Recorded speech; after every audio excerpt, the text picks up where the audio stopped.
He nodded, murmuring, "I do not think I have been followed." But there was anxiety in his tone.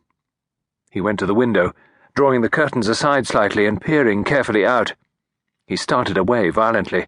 "There are two men on the opposite pavement. It looks to me—" He broke off and began gnawing at his nails, a habit he had when anxious. The Russian girl was shaking her head with a slow, reassuring action. "They were here before you came.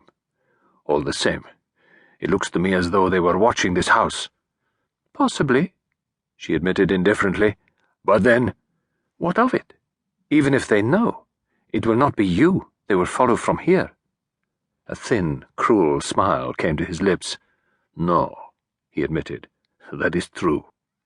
He mused for a minute or two, and then observed, "This damned American. He can look after himself as well as anybody." "I suppose so." He went again to the window. "Tough customers," he muttered, with a chuckle. "Known to the police, I fear. Well, well, I wish Brother Apache good hunting." Olga Demiroff shook her head. "If the American is the kind of man they say he is, it will take more than a couple of cowardly Apaches to get the better of him." She paused. "I wonder—" "Well?" "Nothing. Only twice this evening a man has passed along this street. A man with white hair." "What of it?" "This. As he passed those two men, he dropped his glove. One of them picked it up and returned it to him. A threadbare device." "You mean that the white-haired man is their employer?" "Something of the kind." The Russian looked alarmed and uneasy. "You are sure the parcel is safe? It has not been tampered with? There has been too much talk. Much too much talk." He gnawed his nails again.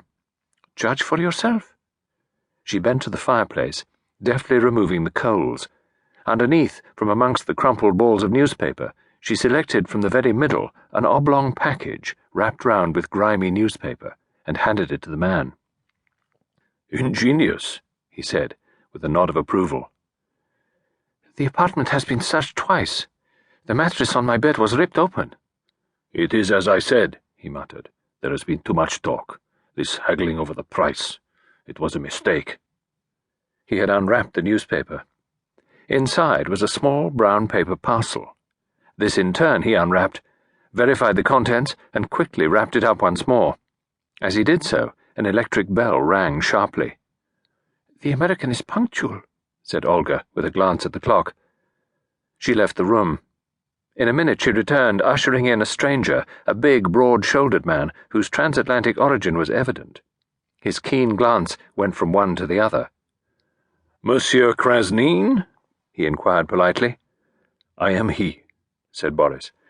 "I must apologize for the unconventionality of this meeting place, but secrecy is urgent. I cannot afford to be connected with this business in any way." "Is that so?" said the American politely. "I have your word, have I not, that no details of this transaction will be made public? That is one of the conditions of sale." The American nodded. "That has already been agreed upon," he said indifferently.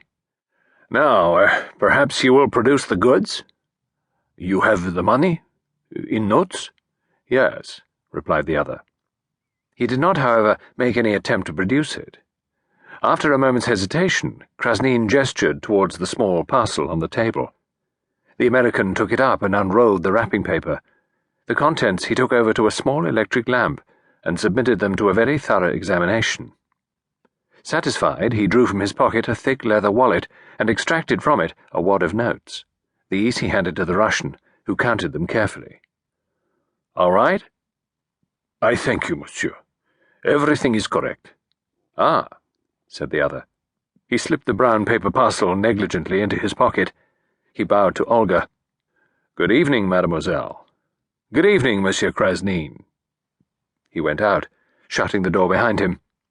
The eyes of the two in the room met. The man passed his tongue over his dry lips. "I wonder, will he ever get back to his hotel?" he muttered. By common accord, they both turned to the window. They were just in time to see the American emerge into the street below. He turned to the left and marched along at a good pace without once turning his head. Two shadows stole from a doorway and followed noiselessly. Pursuers and pursued vanished into the night. Olga Demirov spoke.